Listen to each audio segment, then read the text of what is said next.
I feel cause ng stress ng maraming tao is marami tayong expectations. Gusto natin baguhin ang mga tao, gusto natin baguhin ang mga pangyayari at mga bagay-bagay. Wala naman tayong control doon. Hindi natin pwedeng baguhin ang kahit sino except sarili natin. Tayo lang ang pwede mag-change. So kung sa isang mag-asawa o sa isang magkarelasyon na nagiging sanhi ng away nyo or sakit ng ulo mo is yung ugali ng isang tao, hindi naman niya babaguhin yun dahil sa'yo. Babaguhin yun dahil gusto niyang magbago. Salamat na lang kung ganun ang mangyari. Kasi let's say, ito palang kapartner mo, gusto din namang magbago. Pero kung ikaw, ginagawa mo lahat para magbago siya, it's not gonna happen. So, you manage your expectations.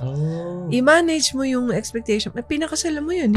Alam mo naman ganyan siya. Pero I think yung karamihang mali is you think that you can change the person. Based sa natutuhan ko, meron tayong iba-ibang stage ng evolution So, hindi talaga lahat ng tao mag-i-evolve agad-agad. So, magkakaiba tayo ng kung nasaan tayo ngayon. But hindi ibig sabihin na hanggang doon lang tayo. So, patuloy na kaya natin mag-improve. Pero, merong mga tao siguro na sa life na to, hanggang dyan lang. They will live their life, but they will not really go to another level. Kasi ito yung kailangan nilang matutunan in this life.